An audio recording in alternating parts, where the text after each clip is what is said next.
आप सभी का स्वागत है ईआईएस एजुकेशन में। यूपी स्कॉलरशिप को लेकर कई सारे बदलाव किए जा रहे हैं, कई सारे फैसले किए जा रहे हैं। इसके साथ ही 2024-25 में जब आप स्कॉलरशिप के फॉर्म को अप्लाई करेंगे उसमें भी कई सारे चेंजेस किए जाएंगे। और यहाँ पे आप देखिए जो कि अलग अलग जानकारी दिया गया है कि तकरीबन 73,000 छात्रों की छात्रवृत्ति मिलने की जगह आज इसके साथ यहाँ पे कई सारी जो जानकारी है वो देखने को मिल रहा है। तो सबसे पहले करके सारी बातें करते हैं। सबसे पहले आप देखिए यहाँ पे बताया गया है कि विश्वविद्यालय ने लॉक किया फीस का डाटा। विभाग की बारी, तो यहाँ पे जो आपको पता है कि जितनी भी यूनिवर्सिटी कॉलेज थे, जितनी भी आपके एफिलिएटेड एजेंसी थे, जहाँ पे अभी तक आपके मास्टर डाटा को लॉक नहीं किया गया था, तो जिला समाज कल्याण विभाग की तरफ से तकरीबन 7 मई तक का जो टाइम है वो दिया गया अपने फॉर्म को वेरीफाइड करने को लेकर। उसके साथ ही जितने भी SC/ST कैटेगरी के स्टूडेंट हैं, चाहे आपकी 10 से ऊपर की जितनी भी क्लासेस होती हैं, आप प्री मैट्रिक में हो, पोस्ट मैट्रिक में हो, तो सभी के जो डाटा लॉक करने को लेकर यहाँ पे छात्र छात्राओं की जो फीस है वो फंस गई थी। इसी को लेकर यहाँ पे जो डाटा लॉक करने को लेकर जो टाइम है वो दिया गया। यहाँ पे बहुत अच्छा फैसला किया गया है कि चुनाव के बाद बदल जाएंगी छात्रवृत्ति की नियमावली। और यहाँ पे बताया गया है कि प्रदेश में चुनाव आचार संहिता खत्म होने के बाद छात्रवृत्ति की नियमावली में बदलाव किए जाएंगे। बीच में ही एक कोर्स से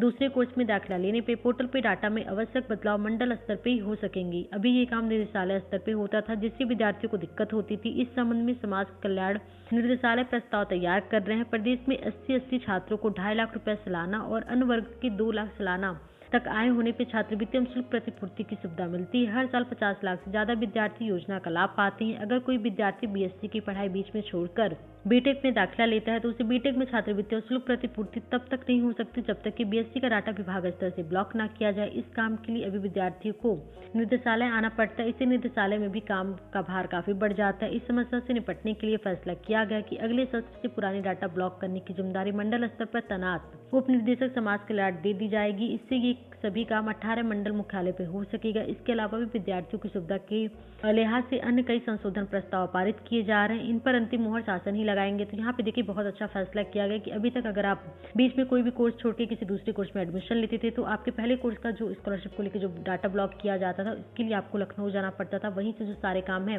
वो आपको करवाने होते थे, लेकिन अब ऐसा नहीं होगा। आपके 18 मंडल पे ही जो काम है वो आप करवा सकते। 73,000 छात्रों की छात्रवृत्ति मिलने की जगह यहाँ पे बताया गया कि छात्रवृत्ति से वंचित रह गए अनुसूचित जाति के 73,000 छात्र छात्राओं ने दोबारा आवेदन कर दिया। आवेदन के मिलान का काम शुरू हो गया और ये 15 मई तक चलेंगे। बता दें कि वित्त वर्ष 2023-24 में प्री मैट्रिक अनुसूचित जाति के 3,74,963 और पोस्ट मैट्रिक के 9,24,947 छात्र छात्राओं को छात्रवृत्ति का लाभ दिया गया था। अनुसूचित जाति के 73,000 से अधिक छात्र छात्राएं योजना का लाभ लेने से वंचित रह गए थे क्योंकि इनका परीक्षा का जो रिजल्ट था वो टाइमली नहीं आया था। अधिकारियों ने फॉर्म संशोधन करते समय प्राप्तांक, पूर्णांक और अनुक्रमांक सही भरने के निर्देश दिए थे। इनको लाभ देने के लिए 26 अप्रैल से 3 मई तक दोबारा पोर्टल खोला गया था। छात्र छात्राओं ने आवेदन में सुधार करते हुए पुनः आवेदन किया। आवेदन की स्वीकृति के लिए जिला समिति को भेजा गया। तो यहाँ पे आप देखिए जो बातें वो बताया गया, जो कि इसमें विश्वविद्यालय की तरफ से भी जो फीस वगैरह थे उसे लॉक करना था। इसके बाद से यहाँ पे SC/ST कैटेगरी के जो स्टूडेंट है उनके लिए जो पोर्टल था वो ओपन किया गया था। उसमें जो भी करेक्शन वगैरह करने थे वो सारे काम करते हुए यहाँ पे जो